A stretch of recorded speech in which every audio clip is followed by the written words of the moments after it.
Primeiro você tem que identificar se você é raro e você tem que identificar se você é caro. Por quê? Porque se você não cobrar um preço condizente com a qualidade do trabalho que você exerce, não vão achar que você tem aquela qualidade de trabalho que você exerce. E se você estiver numa situação extremamente confortável, como eu já estive, tá em casa o dia todo, avião à minha disposição, sem conta para pagar porque tudo estava sendo pago, com saúde, nunca estive tão triste na minha vida. Quanto melhor você fizer aquilo e mais raro for, você vai poder cobrar um ticket diferenciado, porque não tem muita gente como você. O problema é quando a gente quer nadar num mercado onde tem um monte de gente igual ou melhor do que a gente. Aí a briga por preço não faz sentido. E aí eu preciso que alguém sonhe, porque como é que a gente vai fazer um planejamento estratégico sem visão? E a visão é favorecer a sua vontade, seja lá qual for, o quão absurda for. Eu preciso saber qual a sua vontade. Se você não tiver mais vontade, não tem mais nada. Então eu preciso que você se afaste, porque a empresa já é muito maior do que você.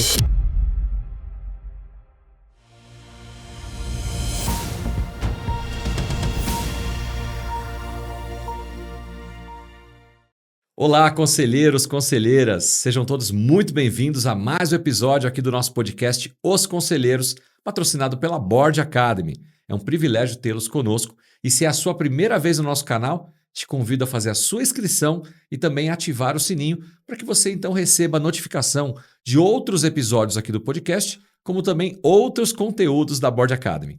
No podcast Os Conselheiros, nós convidamos empresários, executivos, conselheiros que contam um pouco da sua trajetória de vida pessoal, profissional, trazendo insights, pílulas valiosas para o nosso dia a dia. Aproveitem o episódio de hoje, que sem dúvida alguma traz um conteúdo muito rico sobre um tema que, se a sua empresa ainda não precisou, pode ser que em algum momento precise. E nós precisamos ter no nosso ecossistema profissionais que saibam cuidar do tema que a gente vai tratar hoje. Tenho hoje o privilégio de entrevistar, ou melhor, conversar, bater um papo com ele, que é empresário, mas já foi presidente de empresas. Ele também é um especialista em tecnologia e se aprofundou no tema de pesquisa forense.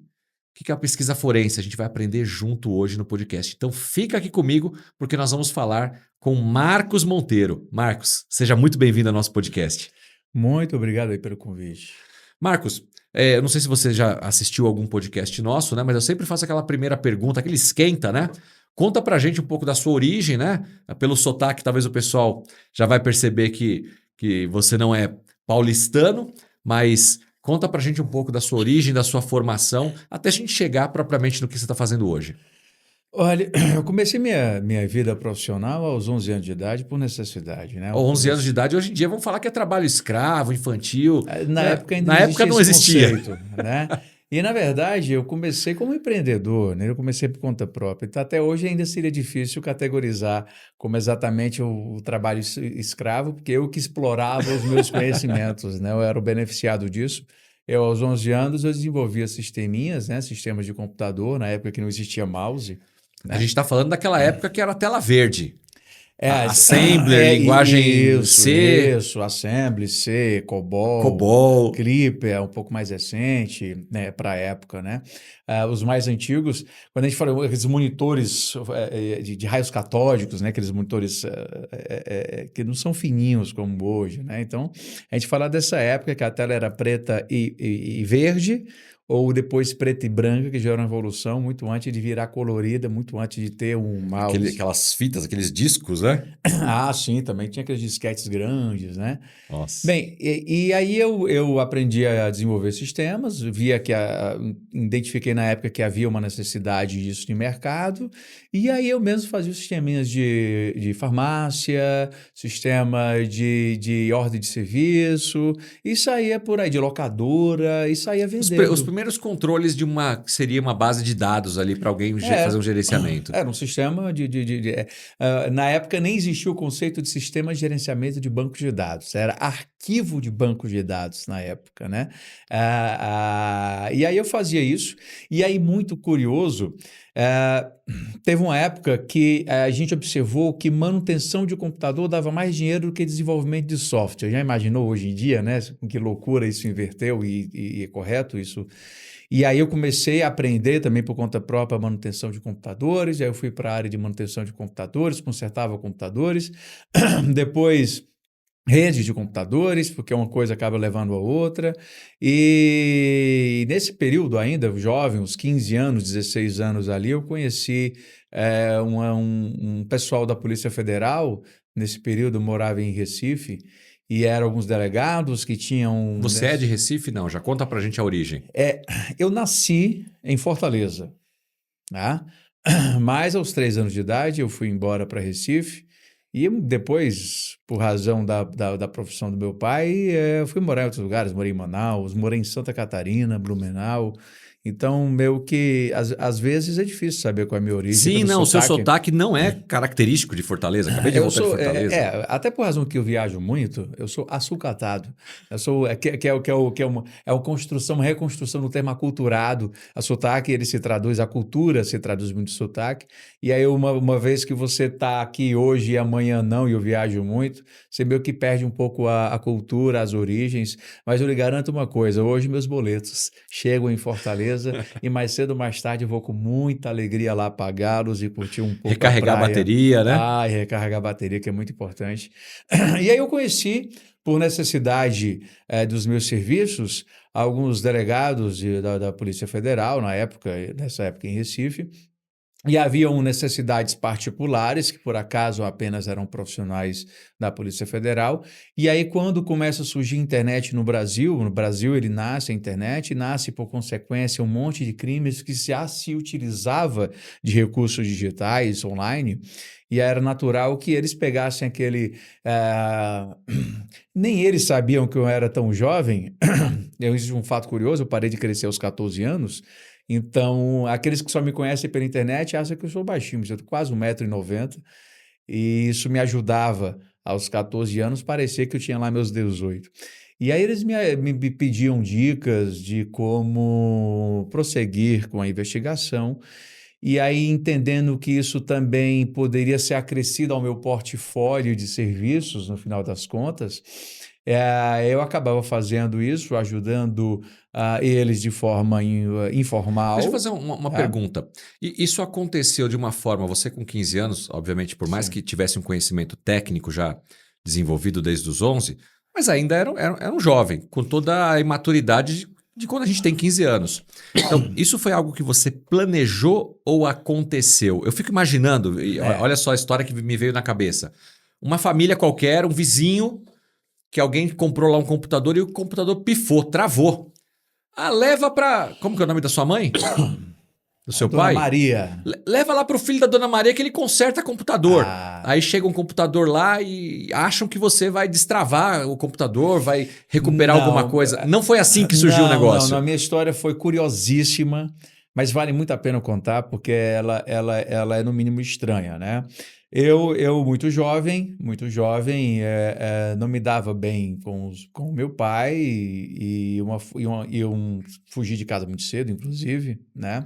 Eu vim do zero absoluto, certo? E eu tive a sorte de encontrar um projeto social que ensinava lá MS-DOS, que era o sistema operacional que existia na época.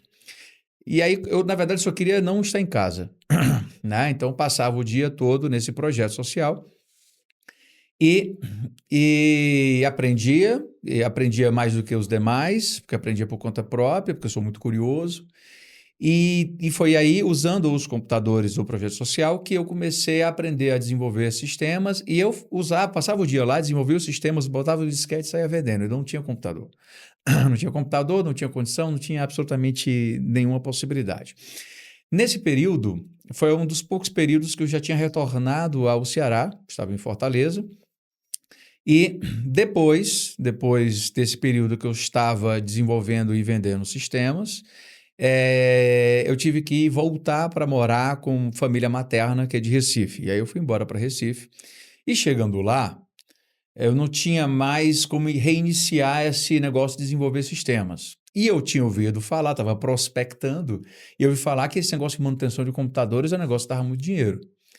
Então eu queria consertar um computador. Por sorte, eu revi um colega de infância, de quando eu morei mais jovem em Recife, que estava consertando um computador. E eu cheguei para ele e disse: Olha, me ensina a consertar o computador, que a parte de sistema operacional eu domino. Eu realmente sei muito sobre sistemas operacionais. E aí eu te ajudo no que relaciona sistemas operacionais e softwares, e você me mostra o computador por dentro, que meu sonho era ver um computador por dentro, né? E aí ele pegou isso tudo bem. Então eu fui trabalhar de graça para ele, fazendo essa troca de informação. Abre um parênteses. Antes disso, eu tinha passado um período no escritório de advocacia de um tio, trabalhando como office boy, e ele também não me pagava. Então, o que ele me entregava? Ele me entregava vale transporte. Antigamente, vale transporte era num papel. E em vez de eu pegar aquele vale transporte para entrar no ônibus e ir deixar o documento, eu andava Recife todo a pé, muitos quilômetros, para poder economizar o vale transporte, porque era a única fortuna que eu tinha. Então, aquele vale transporte é que virava aquele hot dog, né? Quando eu queria um lanche, eu queria um disco, gostava de disco. Tudo que eu pensava e sonhava era vale transporte. Então, era toda a minha fortuna. E quando eu fui trabalhar para fazer manutenção no computador, na verdade, aprender a manutenção no computador, no primeiro dia que eu cheguei lá no escritório, ele me entregou uma série de demandas para eu ir fazer nos clientes dele. Ou seja, primeiro dia eu cheguei lá, eu queria ver um computador por dentro, não vi. Passei o dia todinho resolvendo problema de clientes, no que relacionava aos sistemas operacionais, que era meu domínio. Foi assim segundo dia, foi assim terceiro dia, foi assim quarto dia.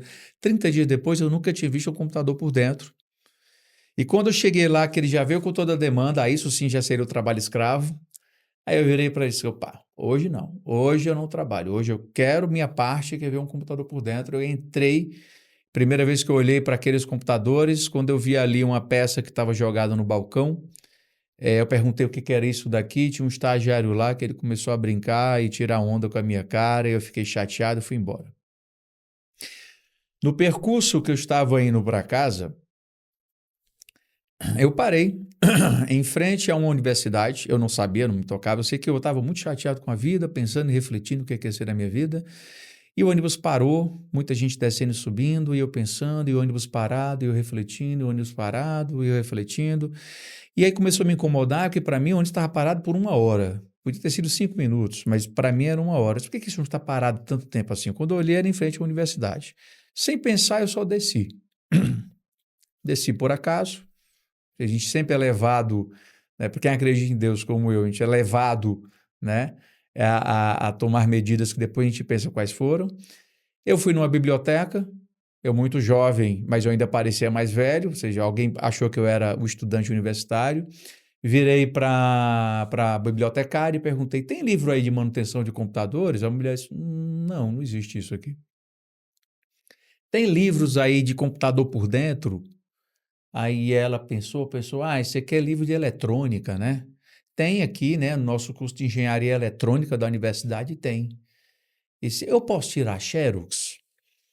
Disse, pode. Aí eu fui lá fora, peguei os meus vale-transporte, que era toda a minha fortuna, troquei em dinheiro, voltei e tirei xerox nos livros que tinha de eletrônica. E você imagina um menino, nesse período eu devia ter meus 15 anos, 14 anos, por aí, com livros de engenharia eletrônica. Não tem foto do que é um computador por dentro.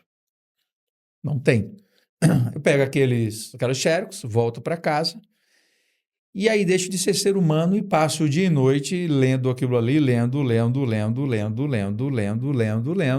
sem ver fotos, sem saber o que é computador por dentro e lendo. E aí eu disse, olha, ok, eu sei na teoria, eu sei na quase filosofia como é que um dispositivo eletrônico funciona, por acaso. O que é um transistor, uma resistência, uma placa. Isso, daí para mais aprofundado, para um menino. Mas eu não sei o que é um computador aberto. E nunca vou saber porque era impossível eu fazer uma aquisição de um computador. Impossível. E aí eu tive uma brilhante ideia. O jornal de maior circulação em Pernambuco na época, chama-se Jornal do Comércio, acredito que ainda deve existir hoje. E eu peguei uns vale transporte que eu ainda tinha e comprei uns classificados do jornal com o título Conserta-se Computador. Isso é um pseudo-estelionato, porque eu não ia consertar computador nenhum, mas a minha ideia brilhante era alguém chegar com um computador lá em casa, na casa da minha avó, morava aí então nesse período na casa da minha avó, ia chegar lá com esse computador na casa da minha avó, eu ia abrir ele, eu ia olhar para ele, eu ia realizar o meu sonho de ver um computador por dentro, eu ia devolver e vida que se segue. Você fez, de certa forma, aquilo que o Steve Jobs fez lá atrás. Vender uma ideia e depois construir a solução. Eu não tinha nem expectativa de construir, de ter uma solução. Na verdade, eu paguei uns classificados para alguém me entregar um computador, olhar Você por tem dentro acesso e devolver. e falar, não consegui isso. consertar. Como era impossível, então perceba que requer um pouco de loucura para você ir além das suas capacidades. Quando você encontrar que aquilo é inalcançável, inatingível, é porque você está pensando de forma muito linear, de uma forma muito com os pés no chão. Então, às vezes, requer que você seja um pouco louco, né? E aí eu acho que assim eu fui. E nada é tão ruim que não possa piorar. Chega lá na minha frente, um belo dia, na porta de casa batendo, uma casa muito humilde que nem tinha campainha, né? Batendo na porta lá, e chega lá um rapaz com um gabinete no computador, um gabinete de computador no braço, e disse: olha, aqui que você conserta computador? Eu disse, sim, pô, é hoje. É hoje. E aí ele já foi me dando a primeira grande boa notícia, que ele já tinha passado por 6 empresas de manutenção de computador e ninguém tinha resolvido. Isso me deixou extremamente confortável, porque eu seria a 7ª. Dentre elas, foi a maior empresa na época de manutenção de computadores, né? Uma empresa mais famosa, era a maior que tinha, elas não consertaram. Então, ótimo. Não seria eu que iria fazê-lo. Peguei aquele computador, fui na cozinha, o cliente sentou na minha frente na mesa, eu lá na cozinha fui lá, peguei uma faca de cozinha para abrir o computador, lembra? Eu não tinha, obviamente, nenhuma ferramenta. Essa é a cena. E eu abro o gabinete, quando eu abro o gabinete, eu olho, aquilo ali é uma realização de um sonho, talvez a maior conquista da minha vida. Aquilo ali. Porque Você viu o corpo humano por dentro. Até creio que já ganhei muito dinheiro na minha vida, já consegui conquistar muitas coisas na minha vida, mas tudo que eu consegui conquistar, eu visualizava. Aquilo eu não visualizava, eu só tinha montado uma estratégia, mas eu não achava que fosse dar certo. E com certo receio se ali eu não estava fazendo algo de errado, né? Então, ali foi uma grande conquista na minha vida. Naquele momento era uma grande conquista. Enquanto eu estava ali me deleitando, só olhando, sem mexer em nada, porque eu tinha medo de mexer em qualquer coisa ali, eu estava imaginando, isso aqui deve ser o processador, isso aqui deve ser uma memória RAM, isso aqui deve ser um chipset ponte norte, aqui deve ser um chipset ponte sul, aqui deve ser a EPROM, aqui eu pensando, refletindo e olhando para aquilo ali. Aqui deve ser um dissipador e um cooler, né? E aí, enquanto eu pensava nisso ali, eu só escutei um barulho. Eu sou atirador esportivo também, né? Então, o barulho típico de uma pistola, quando você vai tirar a munição da câmera lá, né? E eu estava olhando e escutei aquele barulho, olhei para frente e estava o rapaz tirando a bala da agulha de uma pistola. Aí, aquilo ali para mim é extremamente inusitado. E aí ele, não, isso aqui é só por questão de segurança. Era um delegado da Polícia Federal. Olha como começou então a história. Não, isso é maravilhoso, porque eu tinha dúvida se aquilo ali que eu estava fazendo era estelionato e a vítima, a pseudo-vítima de estelionato, era um delegado da Polícia Federal. Eu não tenho sorte para fazer nada de errado, entendeu? Eu não tenho sorte. Já aí deixou muito claro que eu não tenho sorte para fazer nada de errado. E aí eu acho que aquela arma me motivou a querer ajudar, né?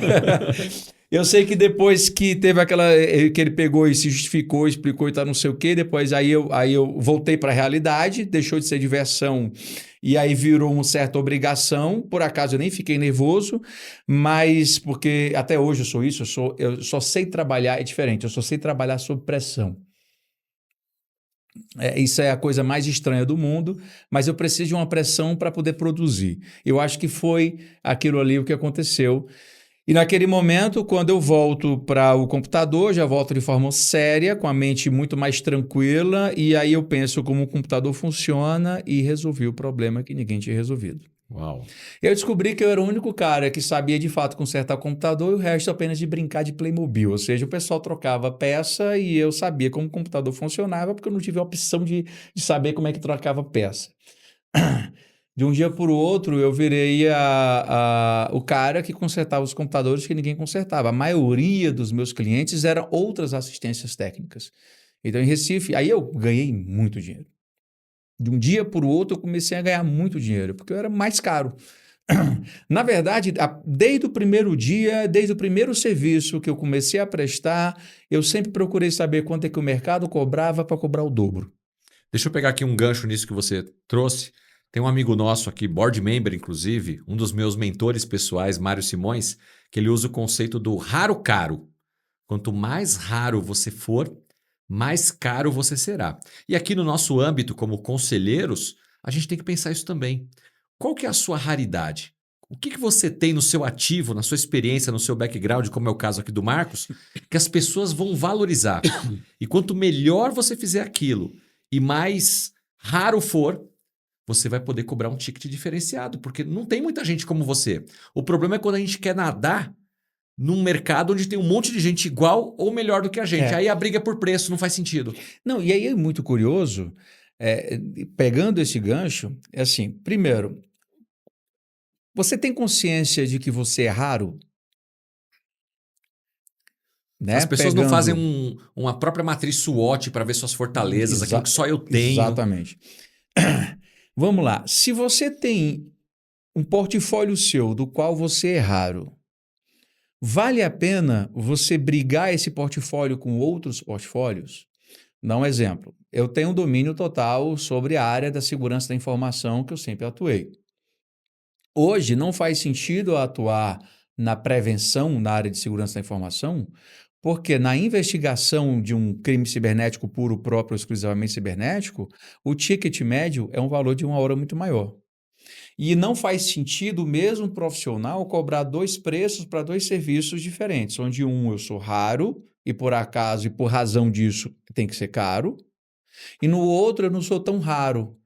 E só que minha hora é a mesma. Eu não posso, não é minimamente competitivo. Então, às vezes é interessante você retirar do seu portfólio alguns produtos que forçam baratear outros produtos.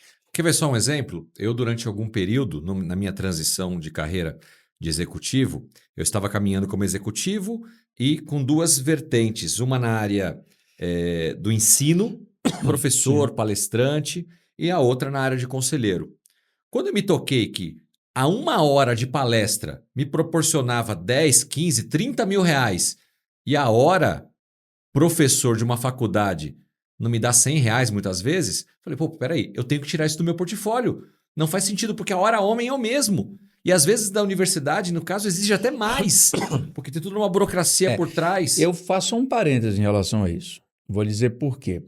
Na vida de um consultor, a carreira docente, até um momento, ele não se paga, mas ele patrocina outras coisas. Isso é verdade. Essa questão, por exemplo. Eu me lembro eu sou professor universitário também há 25 anos, hoje raramente. Hoje eu ainda tenho uma disciplina de pós-graduação que eu faço, que eu ministro para a PUC, outra para a UFRJ. Então são algumas e algumas... Elas viram alavancas para outros negócios. Exatamente. Visibilidade, autoridade. E tirando essa pós-graduação na área de segurança, obviamente, aí é que está interessante, né? Me chamam para todas as disciplinas que possam envolver a computação e também a área do direito, porque é curioso. Depois a gente até vai falar, eu tenho mais livros publicados na área do direito hoje do que publicados na área da computação. Eu virei uma figura muito estranha pela minha atuação hoje. E aí, perceba, da área da computação, não é exatamente o cliente que eu quero assim, não é um cliente que de fato vai me contratar muito, é muito mais a galera da área do direito. Então, eu ainda apareço mais como professor em algumas pós-graduações na área do direito. Onde você vai fomentar o próximo nível. Exatamente, vira business. Do que na área da computação. Mas na área da computação você pega as grandes instituições, como a PUC, como a Universidade Federal do Rio de Janeiro, e aí você vai lá e aparece.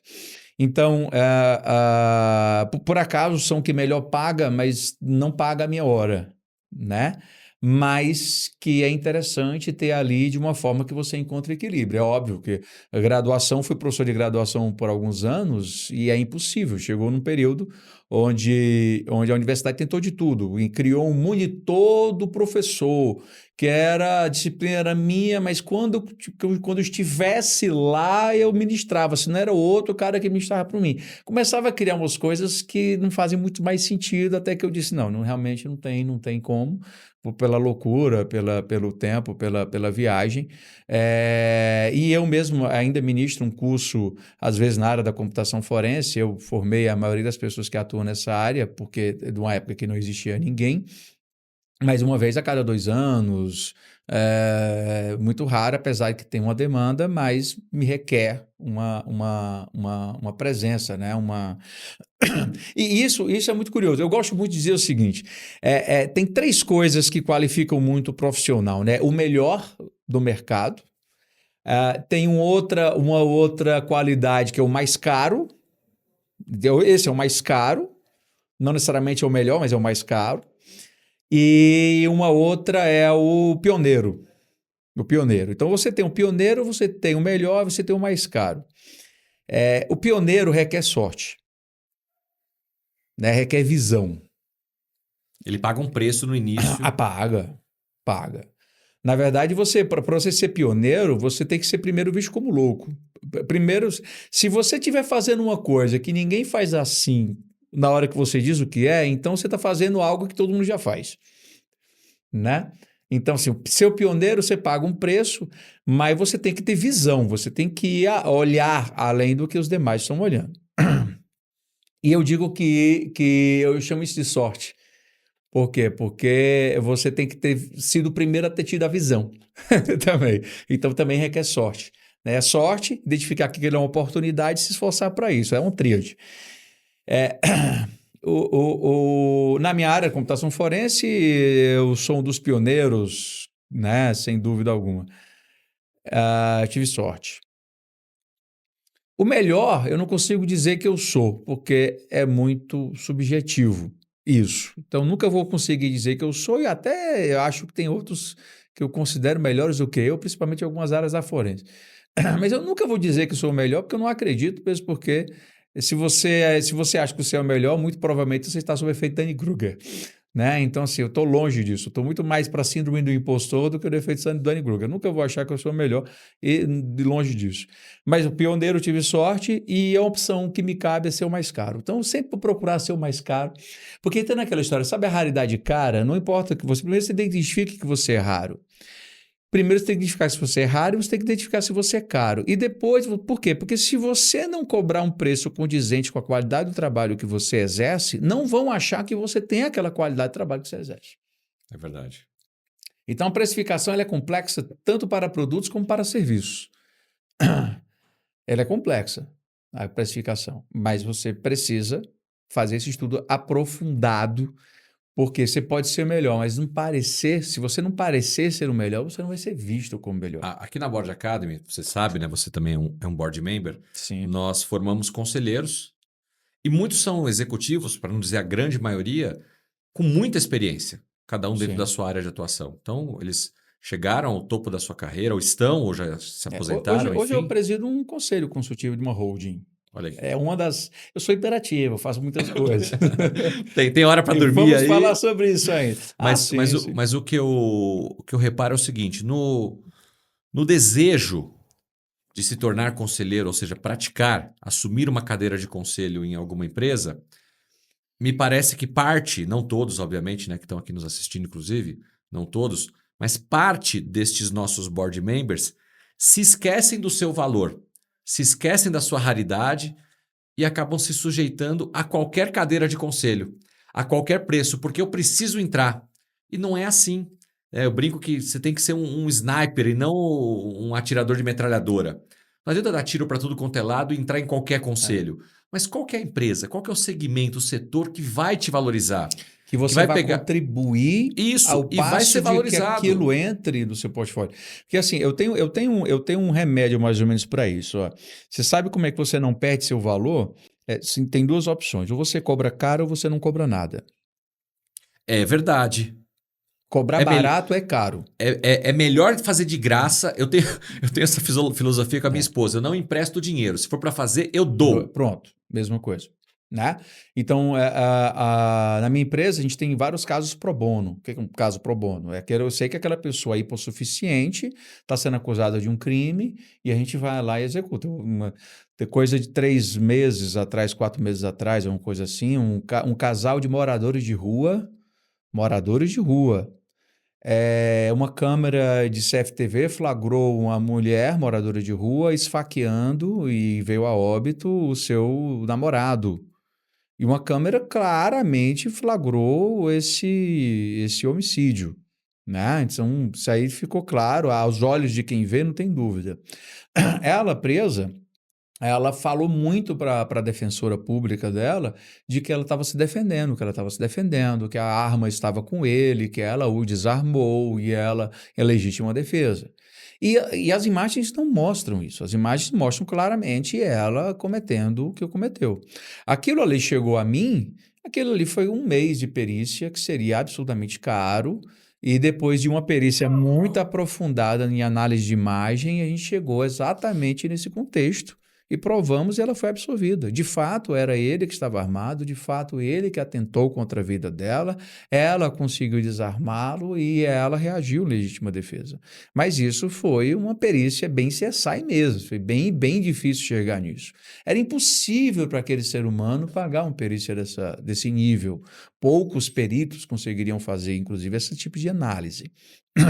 Muitos até pagos teriam desistido na metade do caminho. Mas eu fiz um trabalho que o meu valor não foi diminuído. Por quê? Porque foi de graça. De graça Olha você que não perde valor. interessante o que vocês estão ouvindo aqui, gente. Queridos conselheiros, conselheiras que estão buscando aí a sua primeira cadeira no conselho, né? Atenção à sua valorização, à sua especialização, aonde você vai atuar como conselheiro, né? Não se me diminua. Encontre o local certo que vai valorizar você, mas muitas vezes, seja por ganhar experiência, como também por uma causa justa como essa que foi apresentada pelo Marcos, você pode atuar sim, mas muitas vezes é melhor ser pro bono do que você se desvalorizar aceitando qualquer valor pelo seu honorário. Um ótimo insight. Isso vem da estratégia. Eu sou um cara movido a desafios. Você chegar para mim e dizer, Marcos, eu estou com um problema. Aí a primeira coisa que vem na minha cabeça, o seu problema é problema seu, né? Não estou nem aí para o seu problema. Aí você está falando, eu estou fazendo ouvido de mercador. Aí você fala a palavra mágica. Ninguém resolveu. Peraí, como é que é? Conte-me mais. Agora eu quero saber. Eu sou movido a isso. Sempre fui movido a isso. Então, isso é que me trouxe e me levou a outros negócios, a outros projetos. A gestão na área de tecnologia, ah, eu quando eu retorno de Recife a Fortaleza, a minha empresa de manutenção que estava muito bem lá, eu retornei porque eu fui casar, meu primeiro casamento, aos 19 anos de idade. No auge da sua experiência, Eu casei algumas vezes. Eu indico muito bem a casar. Eu sou um cara que casei muitas vezes, então eu sou a favor do casamento. Né? Não posso dizer que não sou. Mas hoje eu estou, de fato, feliz do meu último e eterno casamento. Mas, de todo modo, eu retorno a Fortaleza e como eu tinha construído um mercado em Recife, eu teria que construir do zero um mercado em Fortaleza. E aí foi quando eu chego em Fortaleza e vou procurar o que fazer em Fortaleza.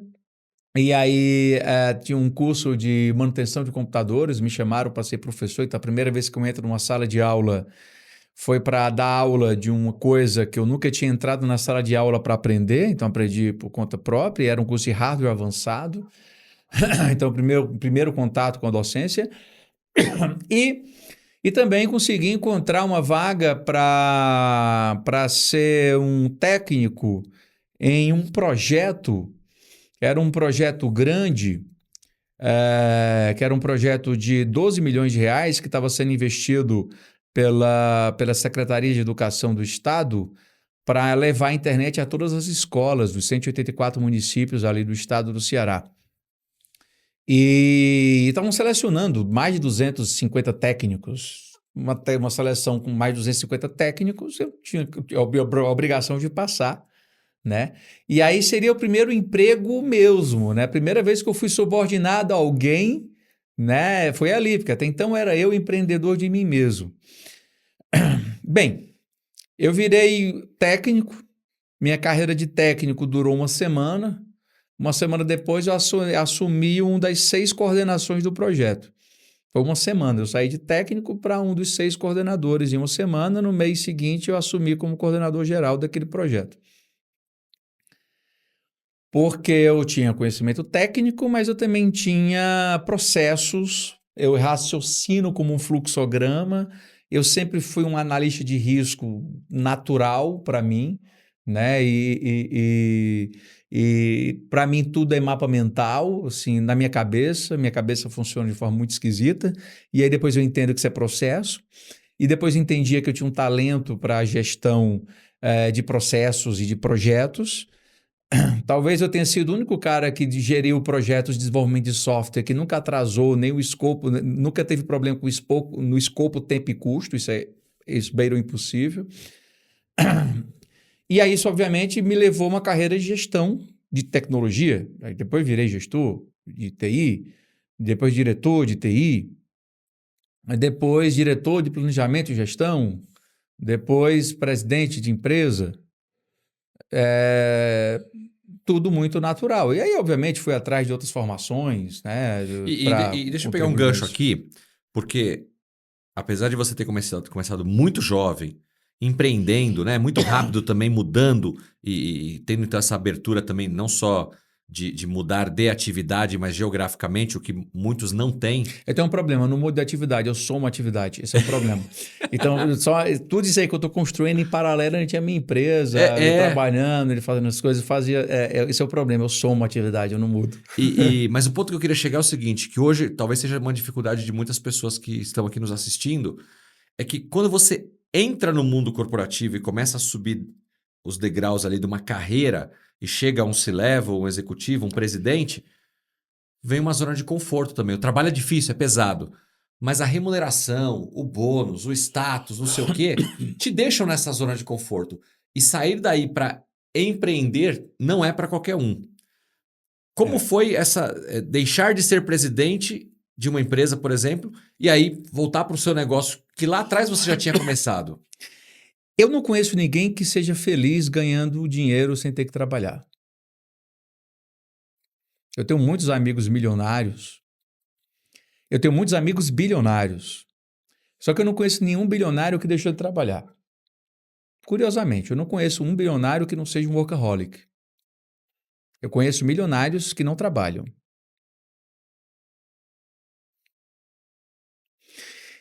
E eu não conheço nenhum milionário que não trabalha que não esteja com depressão. Falta propósito. Que acabe entrando no mundo das drogas. Porque eu gosto de dizer, você tem uma idade parecida com a minha, eu acho que até mais jovem, mas você deve ter jogado videogamezinho também quando criança, né? Atari. Master System, Atari, Mega Drive. Tudo. Jogava, né? Jogou. Sim. Você jogava um jogo e aí no final do jogo você tinha ali quando você via aquela mensagem, congratulations. Lembra? Sim. Você consegue se lembrar qual era o sentimento que você tinha imediato quando você via congratulations? Eu acho que a alegria da conquista durava 1 segundo e na sequência vinham... E agora? Uma depressão, uma tristeza, uma falta de propósito. É muito deprimente congratulations. Você joga muito. Luta para chegar no topo. Para chegar no topo. E quando você chega no topo, que você chegou lá e agora? Vou para onde? Eu tenho que descobrir uma nova montanha. Eu costumo usar a analogia de montanhas. Perfeito. Eu, na verdade, eu tento direcionar, orientar nesse sentido. O sonho da pessoa foi, eu quero ganhar meu primeiro milhão. E a pessoa chegou no primeiro milhão, congratulations. A tristeza é tão profunda que ela vai cometer um grande erro dela, que é agora eu vou para 10 milhões. E aí, a trajetória do 1 milhão para o 10 milhões, primeiro, nem de longe se compara com a felicidade que tinha para chegar no primeiro milhão. E a depressão, a tristeza profunda para quando atingiu os 10 milhões ainda é pior do que quando atingiu o primeiro milhão. Porque, na verdade, eu digo assim, quando ela atingiu o primeiro milhão, a próxima meta daquela pessoa tinha que ser, agora eu vou aprender a surfar. Agora eu vou aprender a tocar violão. Por quê? Porque o que, na verdade, o que você quer dizer para si mesmo é que você é capaz de ganhar dinheiro. Tudo bem, você continua ganhando dinheiro, mas aquilo que te move tem que ser outras metas. Então, eu vou dizer, eu jovem, morando na beira-mar, eu trouxe a diretoria para Fortaleza, porque a empresa, a indústria era em Manaus, nosso parceiro era na China, a parte da diretoria estava no Rio, São Paulo, nem saiu daqui, trouxe todo mundo lá para Fortaleza, interagia pelo WhatsApp e para aqueles que já atingiram a presidência de uma empresa, quanto mais você cresce, mais é gerir pessoas, é muito mais gerir conflitos, é muito mais gerir vaidade. Eu gosto de dizer que faz muito tempo que trabalhar com tecnologia, para quem está nesse level, é no máximo um Excel. Quando você está realmente... Sistema secretário não monta nem mais PPT. Você está no C-Level mesmo, nem Excel você só lê, você nem faz o Excel, você nem lembra mais como é que é a fórmula do Si, que era tão divertido de fazer. Então você começa a se sentir um pouco, se você não tiver exatamente um objetivo específico, porque se eu estou gerindo uma empresa e a empresa tem uma meta, você está assim, movido pelaquela meta. Mas se as metas estão sendo atingidas e você está na banguela, né, está no ponto neutro, e não são as metas daquela empresa que está te movendo, você não sabe mais o que está te movendo. E se você estiver numa situação extremamente confortável, como eu já estive, de eu estar em casa o dia todo, avião à minha disposição, não era mais carro, avião à minha disposição, convites para farrear solteiro, convites para farrear em qualquer lugar do mundo, sem conta para pagar porque tu estava sendo pago, ganhando muito mais do que 0,5% da população brasileira, com saúde, com condições. É um semideus. Nunca estive tão triste na minha vida. E era um período que que eu se lembra, eu sempre somo, né? Era um período que eu estava abandonando a minha empresa porque não fazia sentido algum aquilo ali. Eu lembro de uma capa de revista, da revista Época. Nem sei se ainda existe a revista Época. Lá em 2004, 2005, tinha a foto de um executivo sênior na capa e uma lágrima escorrendo no olho. Acho que eu me lembro. E o título era alguma coisa do tipo assim: Por que esse homem chora? E era uma reportagem muito interessante dizendo como era depressivo o topo das carreiras. Como os C-levels, especialmente CEOs, se sentiam sozinhos e sem um propósito. Ele lutou tanto para chegar ali, dinheiro já não era mais o problema, né? Mas vidas deterioradas, ou eram divorciados, ou estavam envolvidos com drogas, ou com prostituição, sem amigos. Complexo. Agora você imagina uma coisa, que essa capa, ela estava trazendo baby boomers. Isso. Imagine a geração Z.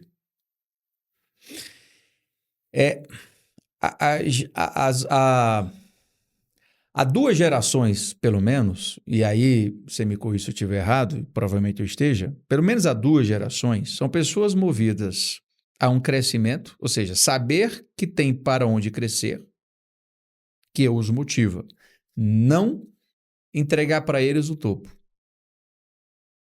É muito mais satisfatório para essa geração entregar para ele um plano de cargos e carreira do que chegar para ele já oferecendo o topo da carreira. Que é totalmente diferente dos baby boomers, que eles sempre estavam procurando o conforto, a estabilidade, o topo patrimônio, segurança. E mesmo assim, E mesmo assim, o que é natural, presumo, e digo isso agora, até por experiência própria, é natural que seja altamente deprimente. O que ele move o que ele move é desafios, o que ele move é atingir algo que ninguém atingiu. A computação forense eu só levei a sério por causa disso. Ela sempre fazia parte de um dos meus portfólios da minha empresa. Estou falando de uma empresa que desenvolvia software, que administrava rede, que também fazia forense. Ok? Um belo dia, eu cheguei num cartório e fui entregar um documento nesse cartório. E a atendente desse cartório, ela pegou aquele documento, ela olhou para mim e começou a chorar. O documento tinha lá perito em computação forense. E ela começou a chorar e eu sem entender nada, aqueles balcões em pé, olhando para mim, olhando para cima, e disse, pelo amor de Deus, me ajude. Aí eu, o que foi? Não, há 2 anos atrás, eu estava com meu namorado tirou uma foto minha sem eu ver, eu estava sem roupa, e depois postou na internet, e isso daí destruiu minha vida, eu perdi meu emprego, tive que sair da faculdade que eu cursava, perdi a bolsa que eu tinha, tentei suicídio 2 vezes. Ela tentou contra a própria vida 2 vezes. Por quê? Porque ela foi à delegacia, o delegado disse que nada podia fazer por ela, procurou um advogado que disse que nada podia fazer por ela, um juiz disse a ela que nada poderia fazer com ela. E quando eu vi aquilo ali, eu pensei, poxa, mas qualquer aluno meu da faculdade, com 5 minutos de conversa, eles vão saber resolver isso. Tirar o conteúdo do ar não é difícil, provar na esmaga quem fez, a maioria das vezes é possível. Então não estou entendendo porque todo mundo. Porque você só atenta contra a sua própria vida quando você passa a crer que você está numa condição impossível, numa situação impossível. É só isso. Eu disse: não se preocupe, não, que eu lhe ajudo. E resolvi. Mas aquilo me tirou 3 dias e 3 noites de falta de trabalho, falta de sono, sabe, com sentimento de culpa, como se tivesse sido eu que tivesse tirado aquelas fotos e eu tivesse postado aquilo ali. E eu mesmo aquela brincadeira de pique-esconde, né, tá contigo, meio com o sentimento de querer me livrar daquele fado que ali eu trouxe para mim e pensei que seria meu. Eu montei o primeiro curso de computação forense para formar outras pessoas e era muito engraçado que eu disse primeira e última turma. 16 alunos apenas que formaram 2 pessoas, acabou atuando naquela área e eu vi se não é suficiente, segunda e última turma, terceira e última turma, quarta e última turma. Depois, quando eu vi que sozinho de fato não ia conseguir fazer muita coisa, então cria-se a Associação Cearense de Peritos em Computação Forense. Do dia para o outro, virou a Associação Nacional de Peritos em Computação Forense, tanto que tem muito mais membros aqui em São Paulo, por exemplo, do que no próprio Ceará, que é onde nasce isso. E a Associação Nacional de Peritos em Computação Forense, a PECOF, é uma associação sem fins lucrativos que o objetivo é disseminar a computação forense. E aí o que a gente faz? Nós temos algumas comissões, entre elas a Comissão de Defesa de Proteção da Mulher, então a gente vai filantropicamente e retira esse conteúdo do ar, como a gente sempre fez, a gente faz. Nós conseguimos colaborar com um projeto de lei que acrescentou no artigo 7º da Lei Maria da Penha como uma das formas de violência contra a mulher a disseminação da intimidade dela na internet. Nós conseguimos ajudar na construção do projeto de lei que culminou no artigo 218C, o que hoje o criminoso que faz isso pega até 6 anos e meio de cadeia, o que antigamente era apenas meramente difamação. O que me trouxe 100% para a computação forense não foi o ganho financeiro. Foi a causa. Foi uma meta, uma causa, um motivo. Eu não conheço ninguém que ganha dinheiro perseguindo dinheiro. Você persegue o sucesso e o dinheiro é consequência. Mas o sucesso não necessariamente tem a ver com negócio. Às vezes é um sucesso em melhorar vidas. Às vezes o sucesso em disseminar. quantos milionários e bilionários viraram filantropos? É porque assim, não faz sentido eu trabalhar, porque eu nem consigo mais trabalhar. A minha empresa, hoje na empresa que eu presido, um conselho consultivo é uma holding. É uma holding que deve terminar esse ano com faturamento beirando a 1 bilhão. E o dono da empresa, a primeira coisa que eu fiz quando assumi o conselho foi afastá-lo da empresa. Eu disse, olha, você está mais atrapalhando do que ajudando hoje. Eu disse, mas por que isso? Porque a empresa se tornou muito maior do que você. E isso acontece às vezes. Às vezes você... A melhor coisa que um dono de empresa pode fazer é se afastar muitas vezes. Ele continua Sim. sendo proprietário, mas ele não precisa ser mais o CEO. Você pode contribuir com a visão daquilo, né? Eu já tinha sido CEO dessa empresa lá atrás, eu tinha sido o primeiro CEO, então a primeira vez que ele se afastou da empresa foi assumir ele como CEO, ele ali na presença dele, meio que, às vezes, uma vez eu perguntei para eles, ô fulano, tem uma vaga ali maravilhosa que eu quero saber se você quer ocupar ela. Tem uma vaga ali que está em aberto, que é a vaga de dono de empresa. Está faltando aqui na empresa a vaga de dono de empresa. Por quê? Porque tu está agindo. Quando eu chego para você e pergunto quais são os seus sonhos, ou seja, onde você quer chegar enquanto suas empresas, você não consegue me dizer. Porque você está tão preocupado com o dia a dia que você perdeu a capacidade de sonhar. E aí eu preciso que alguém sonhe, porque como é que a gente vai fazer um planejamento estratégico sem visão? Claro. E a visão é favorecer a sua vontade, seja lá qual for, o quão absurda for. Eu preciso saber qual é a sua vontade. Se você não tiver mais vontade, não tem mais nada. Então eu preciso que você se afaste, porque a empresa já é muito maior do que você.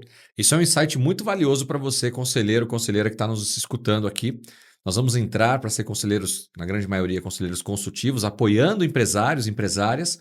E uma das coisas que a gente vai enxergar ali é qual o papel desse dono, desse proprietário da empresa, se já não está na hora dele realmente passar pelo processo de sucessão ou profissionalização, que é colocar ali um CEO, um presidente, um diretor-geral para conduzir a empresa. E esse proprietário vai para uma cadeira de conselho de administração, acompanhando, como disse aqui o Marcos, a empresa, mas com a visão estratégica, a visão de futuro da empresa. Ele não perde poder. A empresa não deixa de ser dele, mas ele não precisa mais estar mergulhado no dia a dia da operação. E o seu dever do meu dia?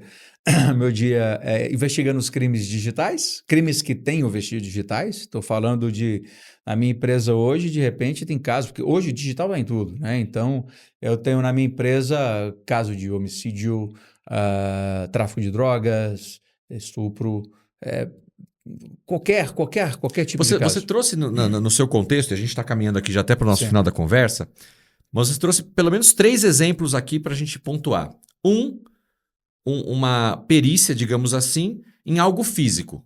Me entrega um computador, me entrega um notebook, me entrega um celular, e ali dentro tem informações que foram uma tentativa, talvez, de danificar ou de deletar. Ou um pouco além que a investigação forense é o seguinte, vamos lá, vamos pegar um caso tradicional, vazamento de dados da empresa. A empresa vazou os dados, quem foi que fez? Como é que fez? Aí eu entro nesse circuito, a minha empresa entra nesse circuito, cara, aí pode ser que seja a partir de um computador, pode ser que seja a partir do celular, então é um pouco antes, é a mentalidade da investigação. Isso que eu estou falando. O meio pouco importa, porque você citou um outro caso que foi uma filmadora, foi uma filmagem na rua. Sim. Né? Você citou uma outra situação que foi alguém que tirou uma foto e jogou na rede social. Sim. Ou seja, a investigação forense não importa por qual o hardware que será utilizado, mas você vai analisar o contexto de tudo para buscar é aplicar traquear da onde surgiu, para onde foi. Isso. E quem fez? O perito em computação, o perito forense em inglês é expert witness, né? Então, assim, uma testemunha expert, né? A gente testemunha com conhecimento. Eu gosto de dizer que eu sou um contador de história que trago provas, né? No meu caso, principalmente no que envolve o mundo digital. Dentre as muitas coisas que eu faço, além das outras empresas que eu tenho, além do conselho consultivo de outros ramos, de outras áreas, mas o meu principal ofício hoje enquanto empresário e perito, que eu ainda sou perito, estou perito, meto a mão na massa também ainda, é o que me motiva, é o que me alegra, é o que me diverte, e ganho um tanto ou mais, às vezes, do que quando eu tive a carreira de CEO mas ele me move porque eu sei o que eu estou construindo aos poucos com aquilo. E no final você está ajudando uma pessoa ou uma empresa Sim. com uma situação difícil. É. Porque ninguém... vamos pegar esse computador aqui ou vamos pegar aquela situação e vamos fazer uma perícia. Não, tem um BO, tem um problema, um fato ali que precisa ser comprovado. A maioria dos meus clientes hoje, por um crescimento orgânico natural, são pessoas que estão do lado de quem está sendo acusado por alguma coisa. Então, eu vou dar um exemplo. Acabo de vir de um outro estado agora para cá, para esse nosso encontro, em que é uma empresa grande, nacional, que estava sendo acusada de ter ajudado num esquema de fraude à licitação. Você imagina o quão é difícil a vida do empresário no Brasil. Então, a empresa que há muitos anos vende um produto ou serviço, não vem ao caso, nosso trabalho é sempre muito sigiloso, mas é a maior empresa desse ramo no Brasil. E aí, por razões muitas vezes política, aquele grupo político é perseguido e sobra para o empresário com a acusação absurda de que ele estava ajudando, colaborando com esquema de corrupção e fraude de licitação. E a prova que o Ministério Público utiliza para fazer aquela acusação é que nas buscas e apreensões foram encontrados termos de referência e os editais das prefeituras e dos estados no computador da empresa. Então, o Ministério Público, quem fez esses editais foi a empresa, o que teria então por aí caracterizado que havia aquele esquema. Aí, nesse caso concreto, eu entrei, fiz uma análise em tudo e minha conclusão: não, esses arquivos foram feitos pela prefeitura. A prefeitura, quando ela precisa da sua proposta comercial para poder dar início à licitação, ela precisa de entregar o edital. Mas está aqui provado que esses editais foram feitos pela prefeitura e te entregou e você entregou a proposta, né? Esses, inclusive, arquivos foram baixados no sistema de licitação. Está aqui, que qualquer pessoa pode abrir. Baixou, está aqui. Ele baixou, ele foi... Entendeu? Então, isso chama-se contraditório de verdade. Mas com prova científica. Isso é um exemplo. E eu posso dar, assim, teríamos mais 5 horas de podcast hoje para poder dar a quantidade absurda de exemplos de pessoas, de pessoas e empresas que estão sendo hoje acusadas por crimes que nunca cometeram e que estão perdidas, porque o advogado, ele é um perito do direito, mas ele precisa do cientista para poder contar a história.